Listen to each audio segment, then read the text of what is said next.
to Educating Geeks, the podcast where geeks help geeks discover new passions. Today's episode is all about Watchmen, and we are focusing on the graphic novel. So although the movie may come up in discussion, it's not the focus of the content of the podcast. I'm geek host Alice, and in the studio with me today are... Bree, Cassie, and Megan. And we're educating Cassie. Yeah. She's never read Watchmen. I have not. Was this your first foray into graphic novel comic book Reading? Graphic novel. Yes, it was. So this was the first one. Graphic novel. No, it was. And I'm not a comic book reader. Okay, wait. I'm having a moment here. I know. So, not an Archie comic, not a honestly comics. The first exposure you've ever had in your life. No. Okay. I read the Sunday comics, but those are strips. You know, it's and it's a very clear line of how they're read, and I did that as a kid. They never really caught my attention. My parents never introduced me to comics. Okay. Yes. No webcomics? Occasionally. Well, I think once. and she's made the point it's a strip. I think a strip is a little bit different. So like a webcomic is still technically a strip. Oh, I read them in graphic novel formats and strip formats. I've seen a couple there. I mean, there are a couple, but it's like a one-off. I read it. I get what I need. It's not something that I've ever gravitated towards as a medium. So you didn't read all of your Calvin and Hobbes books until they fell apart like I did as a child? No. And I totally respect, like, the craft and totally respect it as a medium and an art form, but it wasn't my thing. And part of it was, like I think we talked about when I borrowed Alice's copy, is young reader me, like, just felt so overwhelmed when I would open to the page, and there are all these panels, and they're all kind of calling for your attention. I just didn't really know where to start. And I would kind of, like, look at it like, what? And my eyes would bounce all over, and now adult reader me, I read it, and I actually did deliberately read it panel to panel as one scene. And then I would look at everything and kind of analyze it all, but I was very carefully looking at all of the different hints, and I'm glad that I chose not to read ahead, so to speak, on the page. Yeah. Because so you read in strict order. I did read in strict. I read in strict order because after one point, I like kind of I glanced at one of the future panels, and it kind of spoiled something. So for me, anyway, spoiler queen. You didn't enjoy that? No, I took this as like a journey. For some reason, I was way more reverent to the story, and I wanted to see the hints because they were so clear. This is very there's so many of them. And they're so deliberate. Yeah, right. It's crazy. So I really wanted to kind of respect that, air quotes, respect that in the sense for me, because I wanted to find those hints. I actually took quite a bit of like pride in finding the hints in the corners of the panel, and in the different things that were so intricately put in there. I kind of wanted to go that way, so I took it panel by panel. There's a book that you guys mentioned when we first started talking about what comic or what graphic novel we were going to read, and it's a book about how to read. Yeah, Scott McCloud. Yeah, do you remember what it's called? Oh my God, there's 3 of them. He's written 3 of them actually, and he deconstructs comics. Yeah. Because there's a whole, if there's anyone who's not read a comic book regularly like me, there is a science that comes naturally to my 3 compadres, but I had to tell myself, when the bubble is at the top, it's left and top first, and then, if they're connected, then you go there, and then you go to the response, and for me, that doesn't come naturally. You're talking about reading the dialogue. Reading the dialogue right. in the panel, yeah. So it's obvious it's top, and I had to obviously organically figure this out. But it's top left, then you find the flow, and it comes more naturally as you get into it. Well, I would say that one of the things about this particular comic, which I think is a in many ways a good one and an overwhelming one, to have be your first one. So what I think is good about it is, first of all, he's a brilliant storyteller. Oh, yeah. He's just one of the best out there, and I don't care what medium you're going to talk about. He's a brilliant storyteller. That'd be Alan Moore. Yes, yeah. Alan Moore, sorry. Assuming everybody knows that.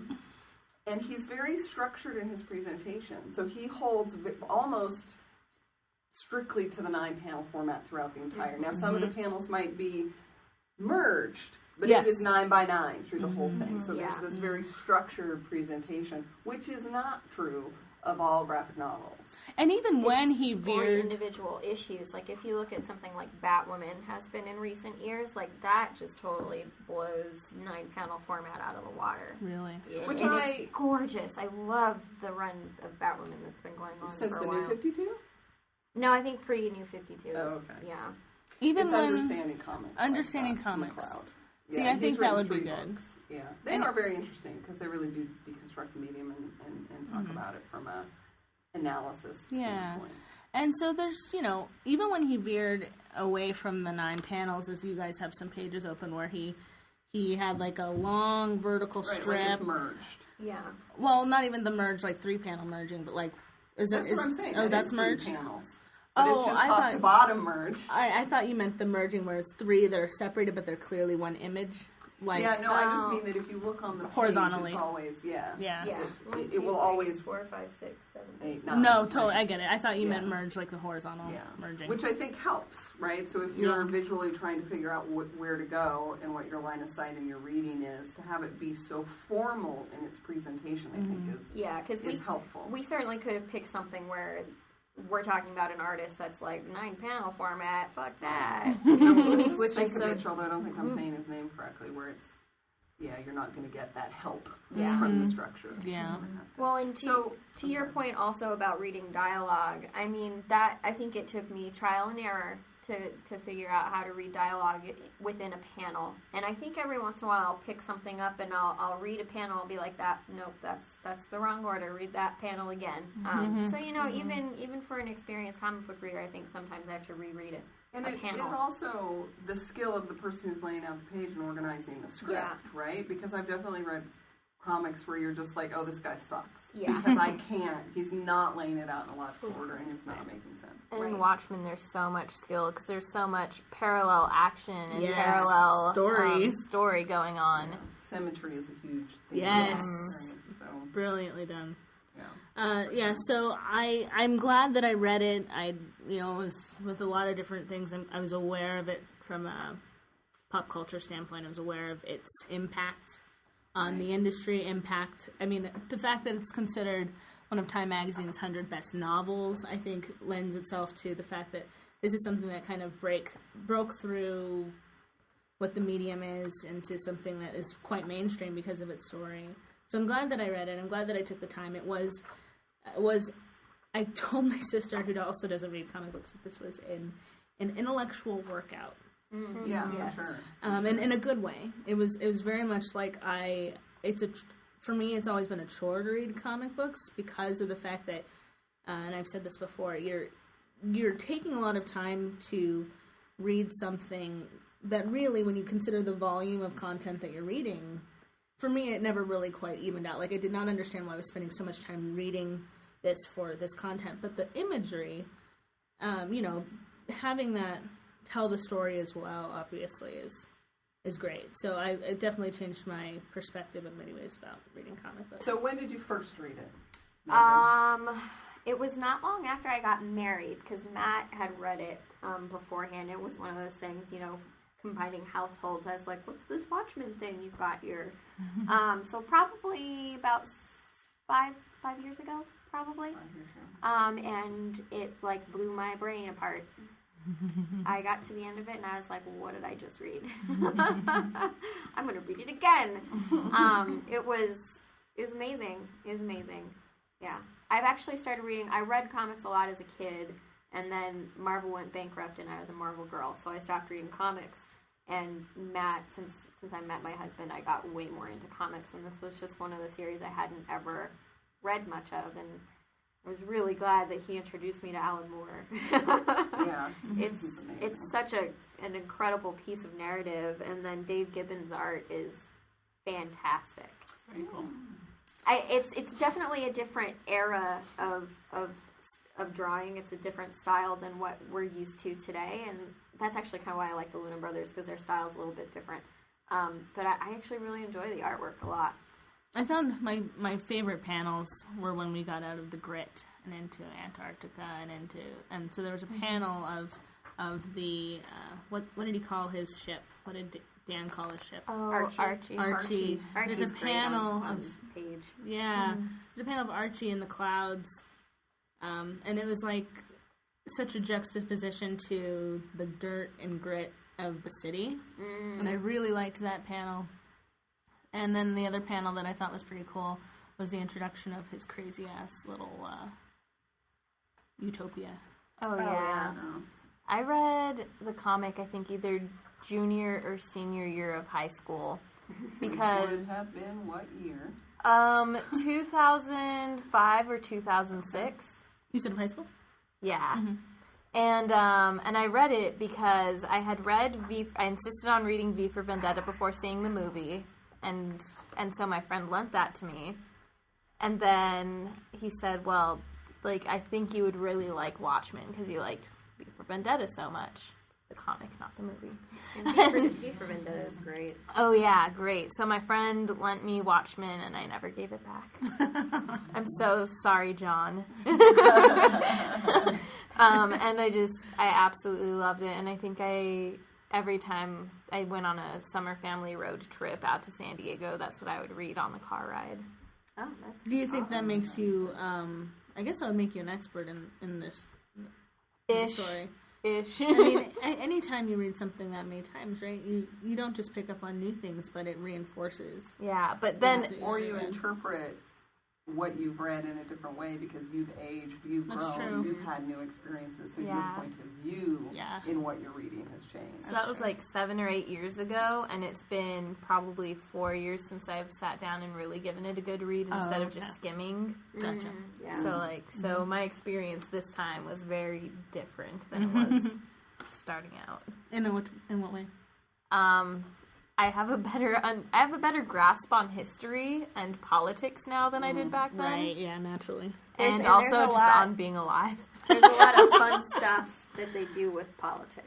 Oh my gosh! Well, I mean, it's basically, it's clearly a commentary on the politics of the day, of the 80s and of the Cold War. And, I mean, it's purposefully that. Yeah. I really have my two favorite things that happen. Somebody mentions Nixonomics, which I hadn't noticed at all in high school. Like, it blew right over my head. I was like, okay. Mm-hmm. And just...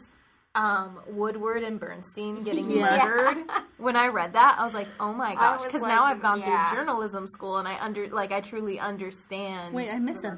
They suggested they got in the comic. It's an alternate, right? Right. It's an alternate universe. Yeah, I remember they mentioned Woodward and Bernstein at the party. End. Yeah, it's at the party, and they're talking, and they're loosely talking. I didn't realize they were in... They mentioned, they found their bodies in a dumpster, and they're like, oh, do you think this politician did it? And like, oh, it doesn't have his mark on it. Oh, right, because he's like, oh, yeah, that guy with the Jewish name, because, of course, the story, the characters are very crass. Definitely the comedian killed them. I gotta say, he had to have. Yeah. And Sally's the one who mentioned Nixonomics. Oh, yeah. Sally's the one. So, just fun little interesting history things like that. Yeah, I mean, I wouldn't be able to, in the literary references, the music references, I mean... So there are some references I know I'm not getting when I'm reading it. But yeah, and I've had people point out things that I've missed, or did you notice on that panel? Mm-hmm. There's the Nostalgia Perfume is the name of it. Right. Name is a William S. Burroughs novel, I believe. And, so there are little things like that I think... Even when I read it the 10th time, I'm only on about time 4 for me of reading it. I think there'll probably be things that I will pick up on, and that somebody will be like, oh, hey, did you catch this reference? And I'll be like, no. Yeah, and there was another one where it says, because, Nixon stayed president for a really long time in this timeline, and there was one that said, RR considers running for office. That's a great joke. And then I was like, RR, and I keep reading, I'm like, what? It's Robert Redford. Robert Redford. But I love that the RR, and it was that was a theme throughout. Yeah, that's also the Rorschach. To Rorschach, right? So it's a constant, all over the place. I mean, the I think it was a restaurant next to Hollis's. Yeah, that's got the apartment R. that has the R. The RR. Yeah, so they're just all over the place. It's so clearly what the moral of the story is that Alan Moore is a bit of a genius. Yes. And I can understand why people just are so enamored with him as a storyteller. It's just so incredible to me. Every time I sit down Well, to read and for something me- by Alan Moore, I'm just like, look at this writing. Yeah. And for me, it's not necessarily the individual words that somebody will say. For me, it's his overall ability to structure a narrative Yeah. that I find so A complex remarkable. narrative. Complex Yes, a very narrative, complex yeah. narrative. And this one, you know, with all of its themes of politics, the Cold War, its Sexuality. commentary on the whole concept, the mythos of superheroes. You know, I mean, he's really just digging the knife in on so many topics, and he does it in a non-linear format. Yeah. You know, he does it. You know, it's so structured, which I love it when people I love it when people break the rules, but I love people who take the rules and do something amazing with them. And that's exactly So he it. does, he does plot-driven chapter, character-driven chapter, plot-driven chapter, character-driven And chapter. they still all weave in, and they all are still it's- interconnected. It Yeah. really is quite amazing. Yes. You know, it's funny because I'm sitting here thinking, like, I like a lot of TV shows, I like a lot of films with artists that have similar skills, I guess. Like, I love Doctor Who, and that can have a very complex, long narrative, and Stephen Moffat loves to mess with timelines. J.J. Abrams is the same way. Yeah. I mean, their individual writing styles are different, but they all like to mess with plot lines using time and space and... I It's love right that because stuff. watch in this case refers to observe, Yep. Yes. but it also refers to time. Yeah. Yep. In this case, That I mean that doomsday kind clock. of I'm sure there are just numerous master's dissertations. I was written going to where- say I the would same love to thing. read some I was Doctor thinking Who that stuff. last night. I'm positive that there are. The If we did theses if are we did a just- search We would on the find internet, we some. would find numerous. Yeah, and justifiably so. Yeah. Because in order to dive in, I mean, on just even one or two of these topics requires so much time to really delve in. Like, we're only going to scratch the surface. All I could think of in preparation for today is there's just so much to talk about. So much going on in So Oh my much to gosh. discuss. And so, to really do it justice would be a 500-page master's Yeah. thesis. So here's So when did you read? Yeah, what's Yeah. your I did background? not read it in the 80s, although I did read V for Vendetta. Although did that come out in the 80s? That came out in the 90s. Here, it came out in 82 to 89. Oh, it came out before. Okay, so I was reading V for It Vendetta. came out before and during this. and doing this. Yeah. Sandman. I love the Sandman series. Sandman series, but I never read this when it came out. I didn't read I'm it. so sorry. Don't Bree look has at me just that way. revealed that she hasn't read the Sandman series. Well, there we So go. that's Future going on the episode. list. I think I have it on the list, so now we've got it. And Cassie, I can tell. Obviously you wouldn't have read it because this is your first. It's background. Now, can you tell I'm concerned? No, I think you would really enjoy it because Neil Gaiman is a master. Yeah, he's Mhm. also Master. very master storyteller. Yeah, Yes. and he Yeah. writes So- novels as well. I Yeah. don't think I read it until the 90s. And again, I think it was somebody was like, oh my God, you haven't read The Watchmen? You haven't read The Watchmen? Yeah. And so I read it, and I did enjoy it at the time, but again, I think I did not appreciate it the way that I appreciate it now when I read it, because I just didn't have the experience or depth of knowledge or whatever to really get into it. And there were, the art is good, but it's not my favorite style, so I wasn't like, oh, it's amazing, kind of a thing. But in the Black Freighter, The for Tales of the me- Black Freighter. Yeah. yeah, for me, I've definitely had a love-hate. I think you were saying the same thing, Brie, a love-hate relationship with the story of the Black Freighter, and just, in a sense, sort of skipping over it. In I some really cases. like Well, it. And then you in know- other cases, like, just, how is this important? How does this weave into the story? I must understand, and other kinds not really giving a damn. Oh, I really liked the Black Freighter. That's really, you're did. kind of, this is actually only the second time I've read this all the way through. The first time I read it was when I read it several years ago, and when I was reading it that time, I was having, I didn't want to read all the prose at the end of each issue. Right, I was right. having a Oh, hard time with the Tales of the mhm. Black Freighter, and there were some storylines that I was just like, I don't want to read this. Stop making me read this. So, but then I got to the end, and I was like, well, shit, I have to reread this. Because I knew because I was not interested in certain storylines that as soon as I got to the end, I was like, well, I just missed out on a whole bunch of stuff. So much is divulged in the prose at the end, in the excerpts at the end. So reading through it this time, it was such a different experience because every story resonated with me for different reasons. Like, there was just so much of the interconnectedness that we've talked about that I just didn't even realize I had missed it before. And people's relationships really. So complex. Oh my gosh. Love it. I love the way I love Lori and Dan starting out because it's so obvious that neither one is listening to what the other one's saying at all. And I just completely missed that on my first couple of read-throughs, and this time I was like, that's incredible. And on this read-through, I better understood the relationship between Dan and Rorschach. Which is a good relationship. Yeah, good relationship. Really good relationship. But what you said about the art, I feel the same way. Because it's kind of that era of art style when the men were men and the women were men. And I'm kind of like... Yeah, everyone's a little mannish. Everybody has like very like strong, beefy features. Well, it's one of the things about comics that I find interesting in many ways. You know, I can't remember whether, probably you, because we were talking in the car driving home the other night, that you really felt like that it's timeless. It's not caught in a time. And for me, that's very not true because for me, it's caught in a time. It looks very dated to me. It looks very dated to me because of the art primarily, but also because the story is so entrenched with the Cold War, politics essentially. Yeah. So it dates itself for me in that way.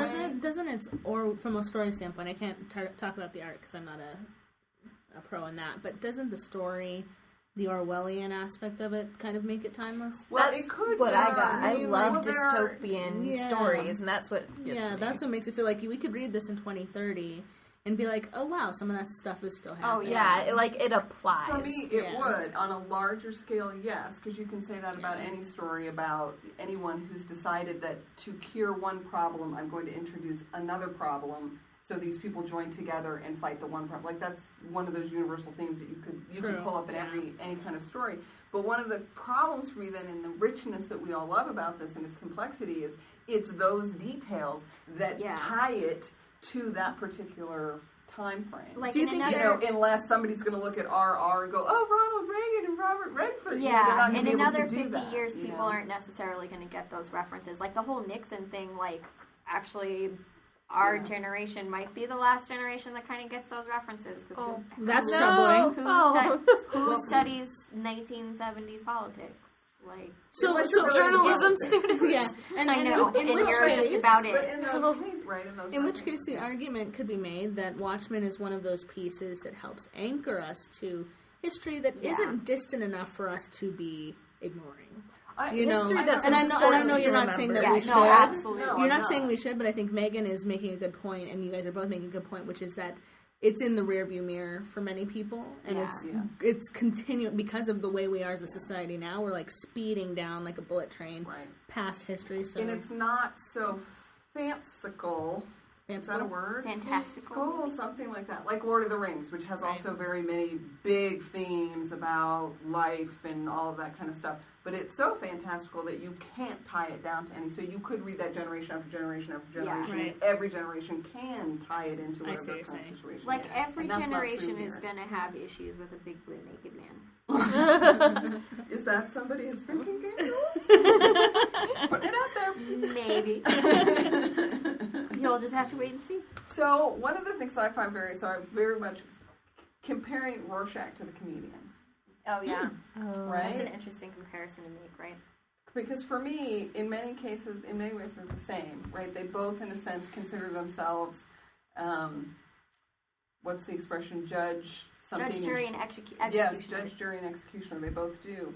But I don't know about you, but somehow I place Rorschach's judge, jury, and executioner as better than the comedian's judge, right? Because his is from a pure place. They're both very cynical, but they have a different brand of cynicism, if that makes any sense. Like, Rorschach has certain boundaries that he wouldn't cross.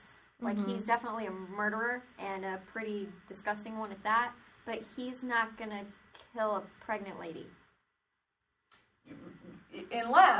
But I would make the argument unless the situation called for it. Yeah. In his mind, the situation Right. called for it, and it's just in the book that the situations that He's you not see, cold-blooded in the way that that's the right. comedian is. That's what I Yeah. think that you get out of it is that the comedian does not in any way have any sort of a moral or ethical center, and somehow you associate that Rorschach does. Well, he's which I find completely interesting. driven by his ethical Yeah. center. Even Even he if was it's like, effed up. Yeah. he said, Right? you Which don't is the have a problem. gun license. Have one next time I come by. You've Yeah. got illegal drugs. You're not allowed to have the drugs. He's very much like moral He code. follows the He's letter like, of well, the I'm law. going to So in report that this case, company that you got them from. If it was a pregnant woman who had a gun or a pregnant woman who had illegal drugs, then that would still be his line, right? Right. Sure, it would still be his line, but he wouldn't shoot her through the chest. Yeah, he'd I be don't like, know that that's necessarily If true. you think if she had information about the comedian's death, or she was involved in the comedian's No, death, what he would I'm have shot saying her. is if in his moral code, what she was doing was wrong in his mind, and therefore he was going to be judged, jury, and executioner, it would not matter that she was a pregnant woman. That Right. he would still that gavel would yes, come he down. would still give that gavel. I don't know though. Like he cut some slack for his apartment manager. He did. Yeah, he when did. when he saw that, like he has a soft he saw spot the for kid. kids. Because she's like, please, they don't know. And he has looked a down, he soft saw the spot crying for kid, and he was kids like, okay. in situations that they can't control. Yeah. Because he absolutely, when they in that panel where you had that Good kid point. looking up at him, back at him, and it's Yeah. almost like it was from like And he his saw perspective. himself. He saw himself in the kid. Yeah, basically. So, yeah. so who's your favorite character? Hollis. Hollis. I can't talk about Hollis. I hate the Halloween chapter with Hollis. Oh, that is so tragic. I hate it. Yeah. So he can't be my favorite character because then I will just cry. So, Yeah. we've got 2 votes for Hollis. So who's your favorite then, Bree? That's difficult.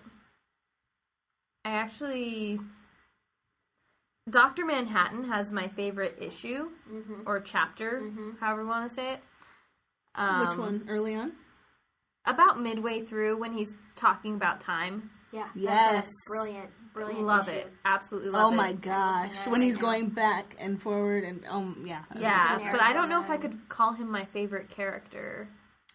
They all have such flaws, so it's almost like you have to pick your favorite flaw. Yeah. Which is Chapter problematic. 3. Right? Yeah. I think Dr. Manhattan's flaw was perhaps the one that lent itself to the most hope for humanity.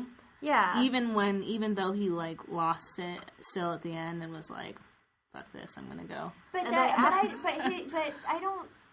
don't think that's really how he left though. And I love that they said the Superman is real and he is an American. Yeah. But then the Dr. Gray or White or whatever his name is, he says they misquoted me. I said God is real and he's an American. And of course, they And purposely Both are did. true. Yeah, and at the end of the story, he says, "Yes, humanity interests me, but yes, I'm going to leave. I may go create it myself." Yeah. So he is essentially a god, which brings up all kinds of interesting questions. Whatever. So I believe, though he is cold and calculating, he is redeemable. So he may be my favorite character, kind of. I fear He's absolutely my favorite character. I think Dr. Manhattan. I think he deserves a lot more focus in terms of dissecting him as a character than someone like Laurie. But because So why is it? So this will be thing number 2 where everyone's basically least Hating favorite on the one character, lady. right? So Trillian and Hitchhiker's Guide, and nobody would have picked Laurie as their favorite character, right? Not a on your single one life. of us, right? I would pick freaking Rorschach or Dan over Laurie. I'm fairly fond of for the Sally movie break, Jupiter, in the movie, actually. Rorschach is my favorite character in the movie. Yeah, I'm Who sorry was about your that. favorite in the movie? Rorschach. Rorschach. Yeah. Well, from what I understand from other people who read the graphic novel, he's most people's favorite. Yeah. For the movie, yeah. Or from the novel. from the Yeah. novel. Is that he's Interesting. most people's favorite. I like him enough. He also deserves a lot of dissection, but I feel like Dr. Manhattan deserves dissection because, to Bree's point, when he goes and creates that humanity, that new version of humanity, at what point will he lose interest again? Well- when he finds that the people he creates are just as flawed as the people he left.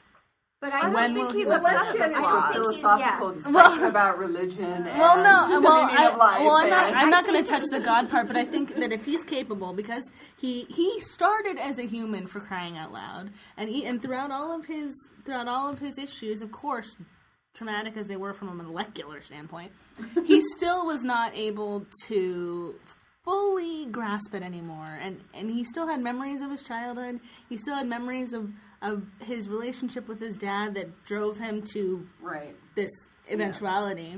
Well, here's another parallel. When that happened to him, it was a rebirth, because he later refers to himself in the third person in that name. He is now Dr. Manhattan. doesn't. Much like Rorschach closes his eyes and opens them, and he went from being himself to Rorschach. Yeah. I just wonder, like, I think humanity itself, no matter who creates him, whether it's this God that no one sees or a big blue man, that humanity is always going to be flawed, and it's always going to have I issues. think he understands that. Yeah. He understands Does he that. understand that? Is he going to stick with them, or is he going to move to another planet and make more people again?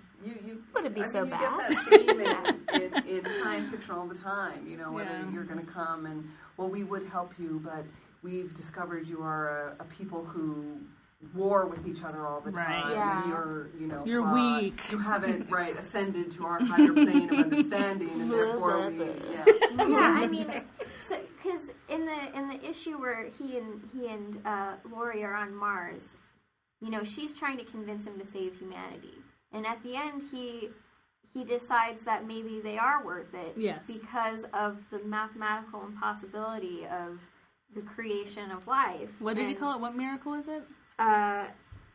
Thermodynamic miracles. Yeah. But very powerful chapter.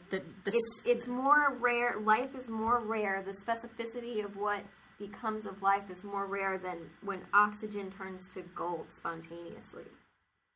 Yeah. I mean, the odds against one specific person being created are astronomical, and he finds that so fascinating. Mm-hmm. Oh my gosh, I love it when he says, and the fact that your mother loved a man that she had no reason to ever love. No reason to. Mm-hmm. Yeah, I liked that chapter, and I thought poetic. It is very poetic, and that's why I posted on Facebook that last line, like he'd been convinced, even though Lori, I mean, I know, not the best arguer or debater ever, and yet somehow she's not that compelling of a character. No, but he loves her. He loves her as much as he can, right? Yeah. As much as well, he's able. Okay, and all right. While we're on the topic of Floyd, what the fuck was up with that pipe? I know, it looked like a crack pipe at first, right? I was like, what is this? That's some kind of alternate smoking? awesome cigarette that must was be out what because of Dr. Manhattan. Probably. That's why what paper cigarettes look like. Yeah. I want whenever she I had a do light. a Watchmen cosplay, I'm going to make sure to have one of those. One of those cigarettes. pipes. Yeah. Are you going to wear that outfit? No. God. But I think you should go as Dr. Manhattan. Clearly. Yes. I would consider that. Except so the other thing I find interesting is Hollis's impotence.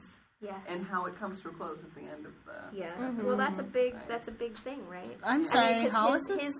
Yeah. No, Dan. Dan, sorry, not Yeah. Hollis. Dan's Sorry. impotence is No. like the impotence of Hollis the world. is very potent. Yes. Yes, Hollis Sorry. is very potent. Sorry. Yes, but yes, Dan's impotence. Yeah, Yes, yeah. Dan's impotence How he, and how it resolves. Once he Once he puts his Kashi back on. once he gets into action. Yeah. Who was the character who liked to get beaten up? I Oh, don't know that they... He was just a secondary character. No, Not her. It was. he was like, I want to be like Dr. Doom or Vengeance Vixen or something like weird. That was But he was just some tertiary. I think it was early on. No, Yeah, it was they were one of just the recounting. original. Oh yeah, and that's an early conversation that Dan and I just forgot Lori had. Yeah, but I think it's interesting that they established that, and then like the characters, and Sally mentions it in her interview about the fact that like I think this is too some late. It's gotta be people. earlier. It's before she leaves John. Yeah, they're on a Yeah. rooftop talking. So it's a common theme, or it's one of the many themes of this idea that you get your proper jollies, or some people get their proper jollies by being in costume, and Like and all the that silhouette. represents, like Right. the silhouette, yeah, Yeah. and I guess to some extent Dan. Yeah. Is it the first issue? It's the first Yeah, it's issue. coming. Yeah, it's coming in Alice's. Yeah. Remember that guy, the one that pretended to be There a it is. supervillain so he could get beaten up? Oh, yeah, you mean Captain Carnage. There it is. He's such a little I knew there was alliteration. Yeah. Yeah. Yeah, so it's interesting. There's just so much interesting stuff. And like Yeah, it how really is. how the masked heroes made the masked heroes in comics unpopular, but also kind of ushered in this culture of hyper-violence is what I think happened. Yeah. Yeah, for sure. So, symbolism. I have a section in my notes about symbolism, motifs, and artistic choices. We talked about the excerpts in the books and the interviews from a story perspective, how that helped illuminate character and Character development. character development. Yeah. I loved the use of quotes at the beginning. Really cool quotes. Oh yeah, I have some of my Yeah. And favorites. Oh, I have a yeah. Yeah. Yeah, I mean the fact that he was able to implement like Bob Dylan and He's Nietzsche got like and 2 or 3 Bob Dylan quotes in here Yeah. too, which I thought Well, was and interesting. the Bible. and the Bible. You know, Yeah. all kinds of other. There's some that are just like super specific to exactly what The they just story. said. Yeah, it's like how do you find those? Yeah. I noticed. Okay, so one thing that Alice mentioned in the beginning was symmetry. So also reflections in mirrors and puddles and water, Right. shadows and Very smoke, important. stars and sky, watches, of course, religion. What other things did you guys notice? Oh, the panel. I wanted to mention the panel, which is so cool. Is like one scene would end and the characters would be in like some position, and in the beginning of the next scene, sometimes the characters would have the same position. Did you see a lot of potential film technique coming through in this? Yeah. I definitely. I would say it's very cinematic looking. Yeah. It definitely would help any director and DP who took on the Well, which is why movie. storyboarding Yeah. becomes a, right. I mean, Yeah, it's a big deal. From experience on set, like if you don't storyboard what you want to do before you get there, it can be real difficult. Time consuming, yeah. Yeah. I like It's probably my favorite symmetry panel. I like the scene in which Lori and Dan are trying to sleep together for the first time, and the TV is And the going in the TV's background, going, yeah. and it's basically just narrating everything that's going wrong. Yes. And then at the end, I can only assume that she's trying to help him out because it says something about it was a commercial for something, and it was like it'll really blow something. I'm just like, oh my god, this is so overt. How did I not catch this before? Yup. I think I'm almost there. It was I'll find good. that. Good stuff. Yeah, I was just like embarrassed and shocked, and I was like, goodness. And amused. Megan will read the sex scene. Extremely That's right. amused. Megan's, she's searching diligently for it. Let's talk about nudity, because I'm looking at the sex scene. There wasn't a lot of nudity. I have got to say, I am very happy with the amounts of male nudity in this. I think I saw For one sure. pair of boobs that I remember. There's only really one pair Whose? of boobs. There's I think you see Lori's. Sally's, You like, see once Lori's right a after they couple sleep of together. times. And actually, when you see her boobies, they're not like boobs Center right in stage. the middle of Right, the they're like frame. They're in silhouette shadow. boobs. Or... They're right here in the sex scene, just kind of off to the corner of the Right. panel.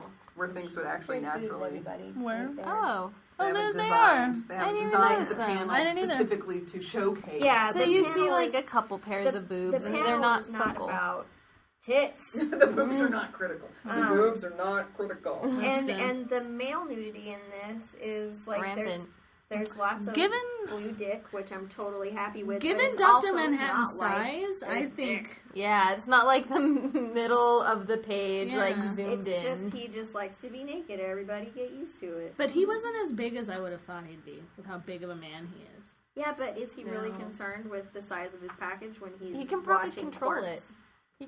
He can control a lot of things about himself. Right, and he probably doesn't care enough to make it. Yeah, I don't think that he really That's, cares.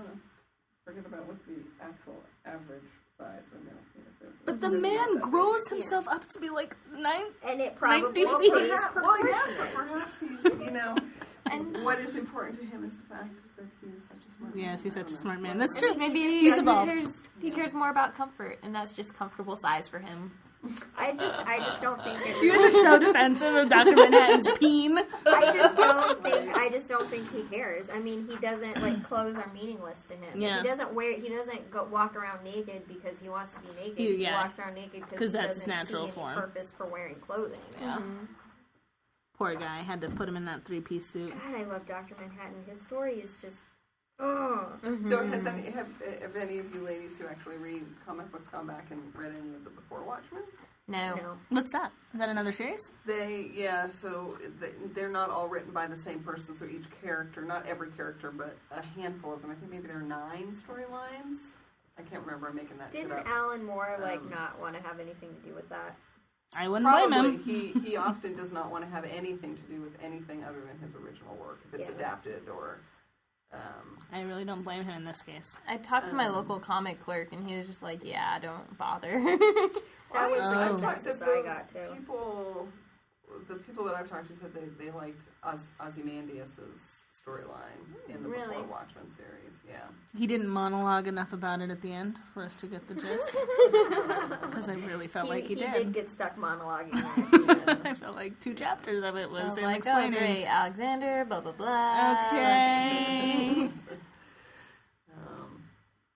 But yeah, no, I actually like adaptation. I like when people take somebody else's work and do something different with it. Of course, it can go horribly wrong in many cases, but there are many adaptations in different formats of things that I enjoy. I would totally read Hollis's. You would? If Hollis had one, I would totally I can't remember read it. who's all they have, but I bet they probably don't have him. Yeah. I would totally. I mean, like just that first introduction with Mr. Vernon. Oh, yeah. And that whole... What a tragic story. Very tragic story. Everything about Hollis is so tragic.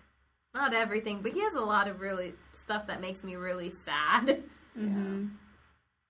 Yeah, it's true. He's got his point of view is what I think is the most interesting because he's a very honest person. Mm-hmm. Blunt. Everyone knew who he was, where he lived, which is he's very part much of his a man demise. of his time. His tragedy. Yeah. He's very much a man of his time. He's very much that post-war generation where, man was man and he said it like it is. And I'm interested in Sally because, she was a very interesting. She's interesting. Story, right? She's tragic. She's like a beard at least twice in her life. Mm-hmm. Yeah. She's an interesting woman, and there's certainly more very complexity. Unapologetic too. Complex. Yeah, and it's like she knew what she was in regards to things other than the comedian. She generally knew this is what I'm doing, and it may negatively affect me. I might not be making the right choices, but I am aware of what I'm doing. Yeah. Mm-hmm. You think she also went into that with her publicist? Or agent, or whatever he was, who ended up being her husband. Yeah. She knew Larry? she knew she was his beard, and she knew it was the best way to have herself taken care of. Yeah.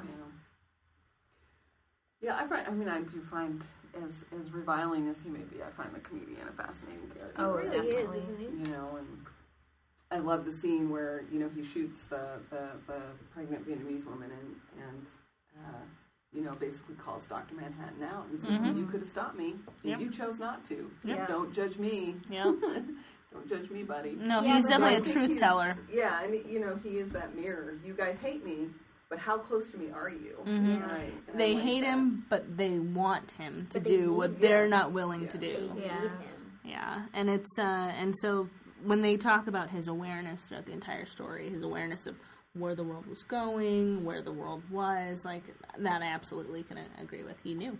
Yes. Even if I wanted to put a bullet through his head, reading it, not me necessarily, but I wanted someone to take care of him. Yeah, for sure. But at the same time, he was, like you said, a mirror of society. Mm-hmm. And so chapter 6 is the chapter that is focused on Rorschach's character.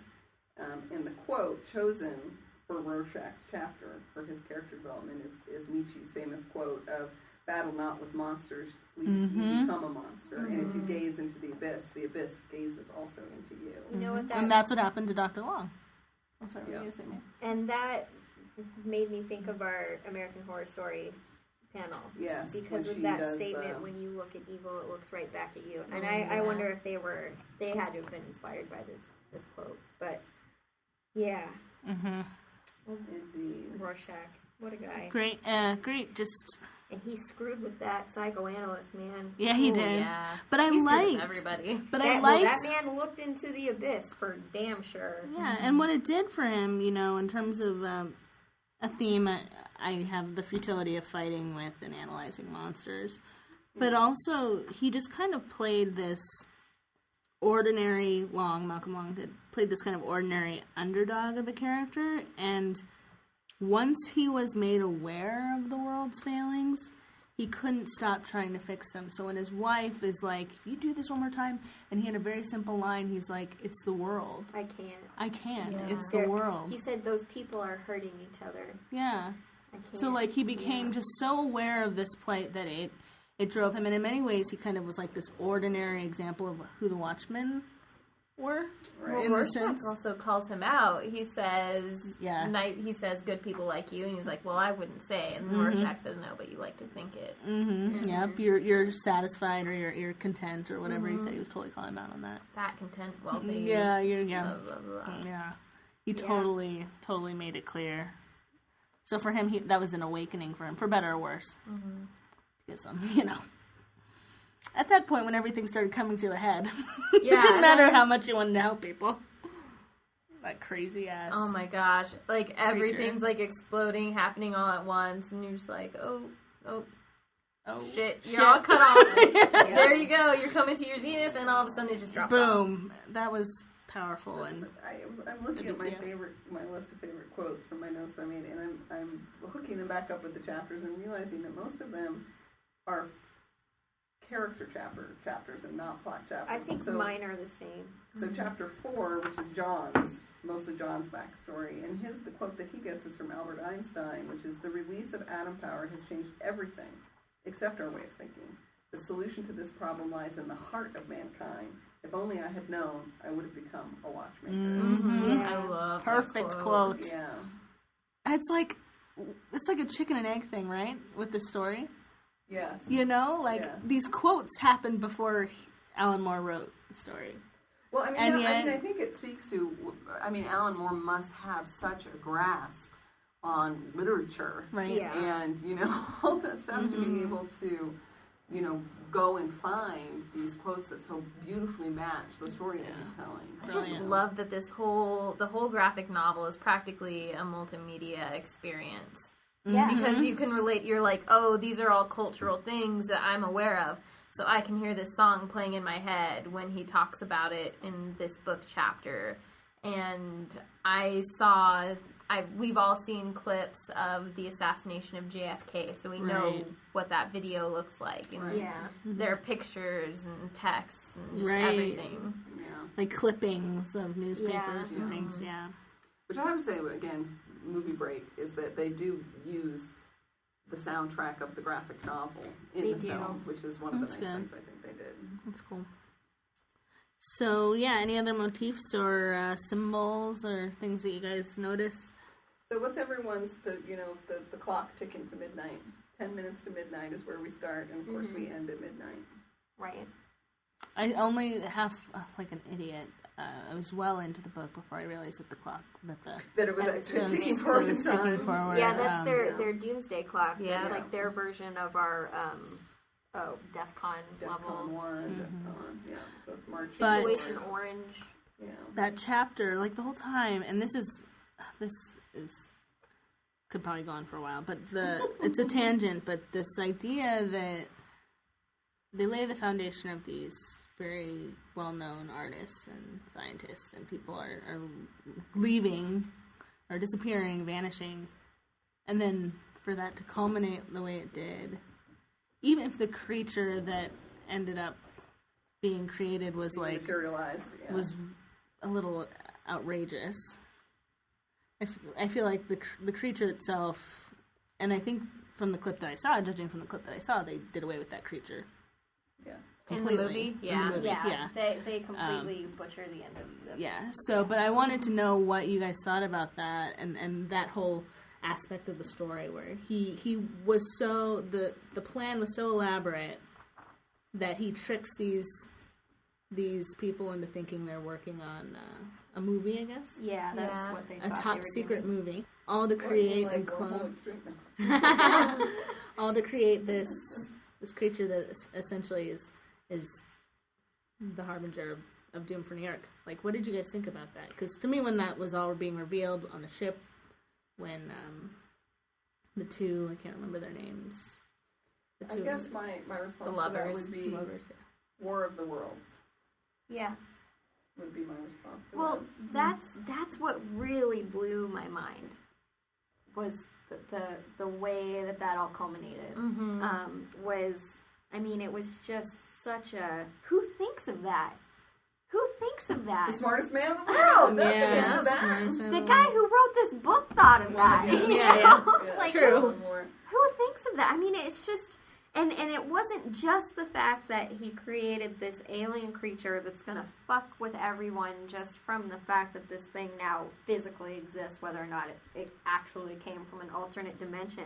But the way that he packed in that attack with this psychic thing that now has completely traumatized everybody that survived, he's created this hellish universe that was mentally transmitted to everyone who didn't die. And now it was like his big evil plan, and he had his minions working on it, and they thought they were a film crew. Yeah. Like, he believes he only morally implicates himself in the whole plot. Right. I just blew my for mind. me, I have to say that I had to grapple with it a bit, and when I do decide to read it again, I'll have to really focus on that. The choice the creative choice was odd to me in the sense that throughout this entire story, everything felt, even with all of the extreme aspects of it, still felt very grounded. Very real. Very real. Very real. Yeah. Right. And then when he introduces this whole thing. yes. Except for the other part that's very not real is the parts of it that are very not real are the ones around Dr. Manhattan and going to Mars and all true. of that stuff. But the rest of it for the comedian and Rorschach and Dan and Lori, that's all very real. But as out there as Dr. Manhattan is, though, it's still rooted in reality in that people just like, well, how would we react if that was actually real? Like, people just didn't even know how to comprehend. But I think to Alice's point, the fact that we see Mars and that he goes to Mars and that he takes her to Mars, I was still, as far as like, what's the phrase? Oh my gosh, and she breaks that glass palace. Yeah. Just like she broke that But stone. it's kind of a wackadoo ending, right? Yes. Yeah. Yes, it is. Like that's what I'm getting at. I feel like there was very, I let it go because there were so many other awesome aspects of it, but I it thought bothered me. The movie was wackadoo in comparison to this. Yeah. Well, I mean, they have to. So for me, one of the things I love about, I was, like I said, I was in the camp. Like, how are they going to take this and make it into a 2-hour movie? How? That's a good question, right? What the hell are they going to do with the Black Freighter? How the hell are they going to do it? No, right? the Black Freighter. It's completely. It's an extra feature. You can watch the whole a cartoon. But it doesn't have It's a cartoon? Or it's animated, Any but good? it doesn't have any impact I've been because you don't watching get the really parallels. likes It's just the story all told at once. I like this Bernard, this yappy son of a gun at the newsstand. Oh, yes. What a great character. And he does some great commentary, social commentary. He does, and at Bernie and first, Bernard. Bernie and Bernard, who don't even and then I love at the end when they're Oh my god, I know. They become God, one. it kills me. When they become one, and they were, oh my gosh, so yes, so cool. But he's like, at first, he almost welcomes war the way he talks about it. Well, because it gives him something to talk about. Gives him something to talk about, and then as it becomes more imminent, he's scared crapless of it. He actually begins to really fear it because it looks like it's coming. So I thought that was interesting and a good example of who we are as humans. Right, who the comedian is a counterpoint to. True. Right? Because he's like, fuck it. I'm going to do whatever it takes to get it done. I'm not thinking about it twice. Yeah. Meanwhile, Bernard is like, yeah, bring it. And he's like, wait, no, God, why? Yeah.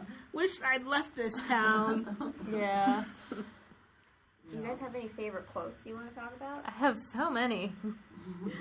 I already talked about the Superman exists and he is American, which I think is an incredible quote that you hear places and you don't realize where it's from sometimes. I really like the comedian of what he says usually. I think my favorite conversation was, what happened to us? What happened to the American dream? It came true. It came true, yeah. Very what a poignant statement. panel. Yeah. Too, yeah. Which is, if you want to talk about Ozymandias, what he's representing, if they all have some sort of he's representing corporate America, essentially, and mega companies and companies that control everything through the letters products. that are at the end of his issue. Oh my gosh, they're talking so about good. Where they should make investments and the toy line and what changes he wants to make to the toy line. Like, that's just, like, that is so much, it's so revealing about his character. Yeah. And the way that the letters are all signed, he always signs off with some kind of, oh, I hope you and your husband are doing well, let's have lunch soon. His self-help program. Oh my god. Incredible. Brilliant. And just the way he just the way Alan think Dianetics and just the way Alan Moore though, like, captured his voice. Yeah. He captures all of voice their every voices. character so uniquely. Oh, I like how Dr. Manhattan kind of cracks him in the end. He says, in the end, nothing ends, Adrian. Nothing ever ends. Yeah. And Adrian's like, that. what? He's like, it's not over, but I thought I did everything I should have. Here's another good Rorschach one. I leave the human cockroaches to discuss their heroin and child pornography. I have business elsewhere with a better class of person. I had to really be patient with Rorschach.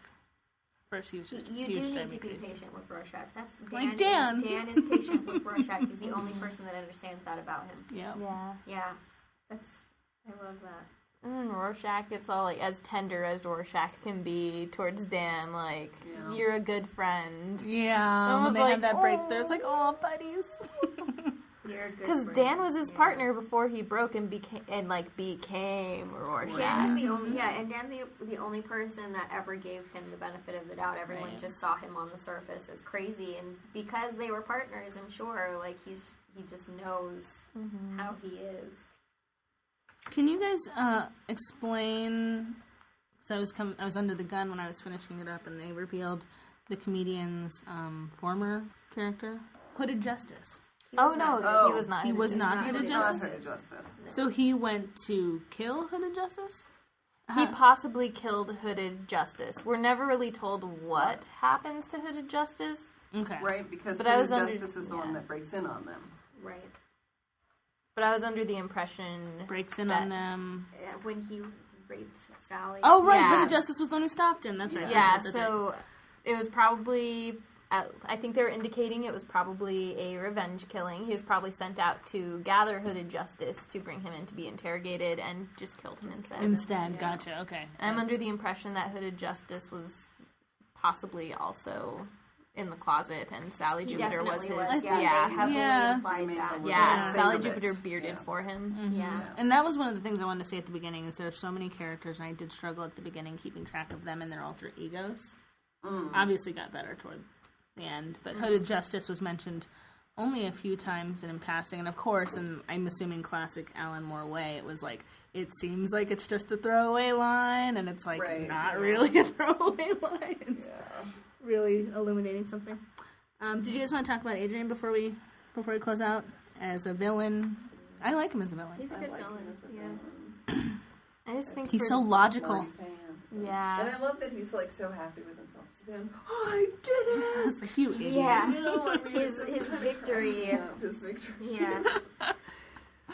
You know. He's just so... He's very complex. But the thing is, like, even though he is the smartest man in the world, so they say, in the end, his victory is very childish because he's saying, like, oh, this and this happened, and I did this and this, and Dr. Manhattan is just kind of... It's very selfish. Dr. Manhattan's just patting him on the back and is like, yes, of course you did that. Well, Though really, like, ultimately kind of Well, that's the thing to me. It's that juxtaposition.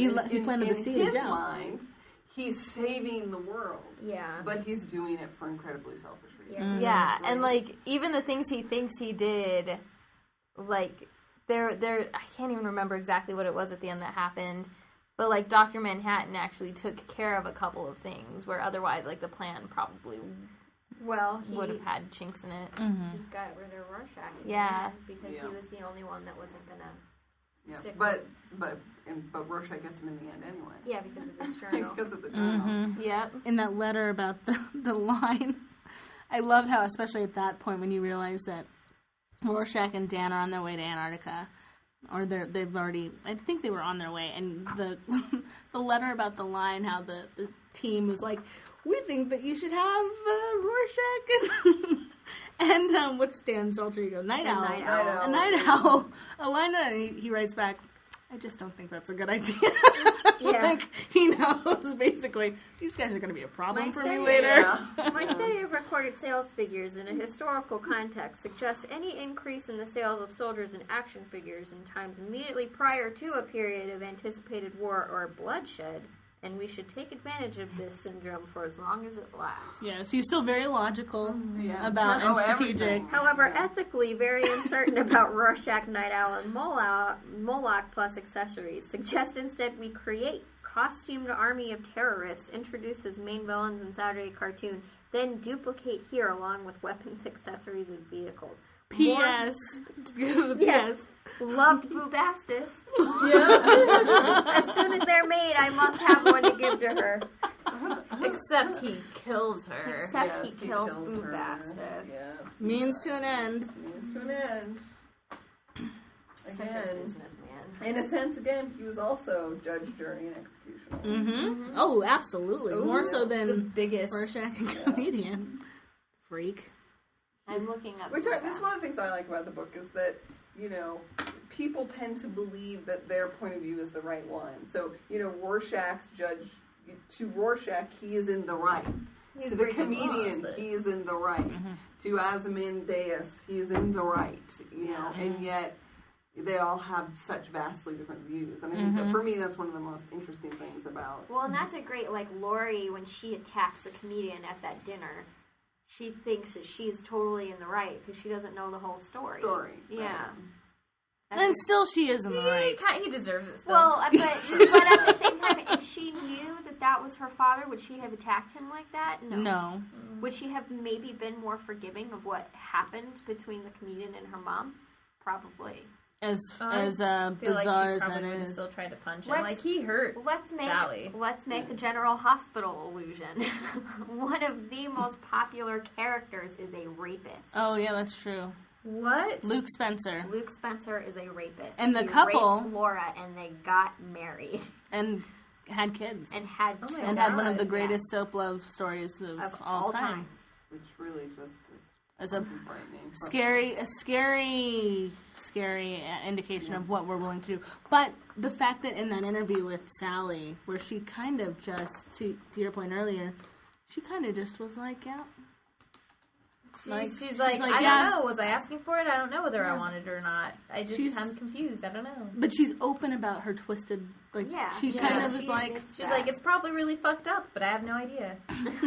Yeah. But she also still genuinely kind of loved him, even though she hated him. Like, talk about complex experience. Oh my gosh! And the last scene you see her in, when she kisses the picture frame, like, oh, your poor life got so jacked Her up. life did get jacked up, For sure. She fell in love with the wrong man, that's for sure. Poor lady. and she fell in love with him when he was younger than when he, because that was a picture of him when he was young. Yes, it was. So, like, Actually, was that the photo taken the night of the event? I think it is. Yeah. oh, okay. They took that group photo at That's the right. Christmas party Yeah. before they all left. Yeah. That was minutes before when Troubling. that photo was taken. Yeah. Troubling.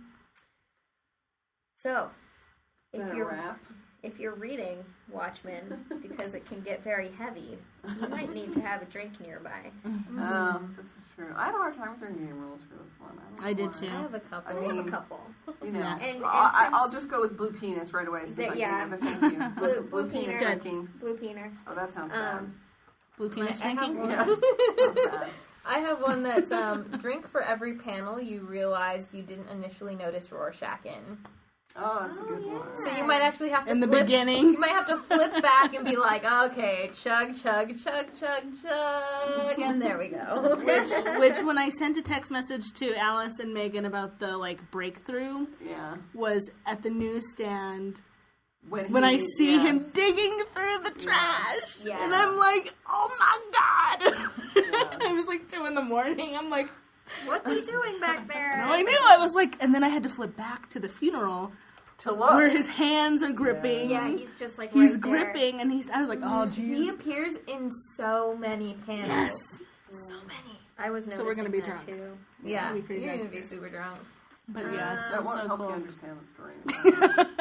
I was going to say, take a drink anytime Rorschach is writing in his journal and you find his prose particularly entertaining for one reason or another. You mean when he drops pronouns and helper verbs and stuff? Well, things He like, does that quite a bit. beneath me this awful city screams like an aviator full of retarded children. Yeah. That was Which I was like, that's horrible. And then I was like, oh, This city is he would have dying been of considered one of rabies. those children when he was growing up. It's the best I can do, wipe random flecks of foam from its lips. Mine was, you have to take a shot every time Lori smokes from that stupid pipe. Oh, God. How about every time Lori annoys you? Oh, then you really would. Yeah. Lordy. She's pretty immature, isn't she? She's so immature. Well, she fell in blame love her, though? with a giant blue dude when she was 16 and spent 20 years of her life with him. Mm-hmm. Like, sucking off of the teat of the government. yes. Hey, why not? And she didn't get in, she What didn't else really is she get an gonna do? adolescence. What skills does she have? She knows how to crime fight. That's it. Thanks, Mom. Oh, I have a drink every time someone makes a joke because they make a lot of jokes about the comedian making jokes and his death and like all kinds of weird puns and punchlines and everything. Yeah. I have one anytime Dr. Manhattan just uses his powers like in unexpected and crazy ways. Like when he's going on to the TV show and they're like, oh, we don't have enough time to get you into makeup and your color blue is too light. And he's like, okay, I'll make myself darker. Bluer, yeah. That was great. Yeah. I would say, oh, sorry, I'll let you go. Or when he's just walking up the walls and through gravity, That was cool. nothing to him. Every time you see a silhouette graffiti. Oh, yes, that's a Good one. I would say anytime you're in a scene and there's like some sort of talisman or symbol that somehow manages, like at first it seems innocuous, and then when it becomes far more like clear that it's an important symbol in like a series and on a page, you know, you're like, okay, so there's something I'm supposed to be paying attention Right, to. yeah. Drink because of Connection awareness, here. yeah. Connection. Oh, my other drinking game rule was we've got blue penis, but I've also got a drinking game rule for naked butts Ooh. Are there that many? of any color. Well, yeah, you see Manhattan's. several times. You see Dan, I think. There's some naked butts. Alrighty. There's some naked butts.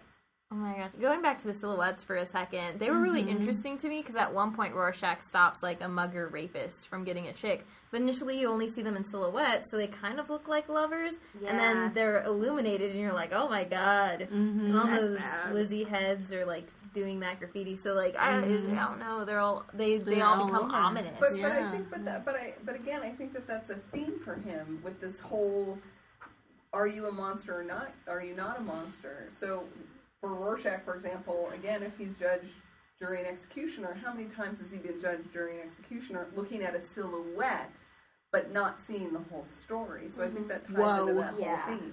Wow. That's pretty damn deep. Not gonna lie, but I mean, it's cool. to the Bernie and Bernard silhouette. That very powerful, chilling, and they become, and they're not even two. They're like one. Mm-hmm. It's one silhouette of these people who crossed each other's paths for weeks, didn't address each other properly or really connect, had the same name, and ultimately their fate was shared. Intertwined, yeah. Any more drinking game rules? Yeah. I know, right? Oh my god, I could go on for hours. Drink whenever it gets deep. Oh my god. You'd be wasted. Then you really would be wasted. I have two more. I have one, Take a drink anytime Rorschach is chewing on sugar cubes. Yes. And take a drink anytime he says Oh, that was gonna be one of mine. Every time he makes a weird noise instead of actually talking. When he eats the sugar cubes, he goes runch, runch, runch. Oh, dear. Well, God, we could go on for hours, but Yes, we could. people don't want to listen to us talk for that long. But Go read the please Read read Watchmen. the graphic novel Yeah, if you haven't you will read enjoy it. You will enjoy it. Let us know what you thought. Let us know what themes that you saw that we didn't see. All of that good stuff. Drinking game rules, we're always open for those. Yes. Oh yeah. So that was The Watchmen by Alan Moore and Dave Gibbons. Thanks for listening. Don't forget that you can find Educating Geeks on the internet. We're at educatinggeeks.wordpress.com, and you can search for us on Google+, Facebook, and Twitter, Educating Geeks. So have a great day.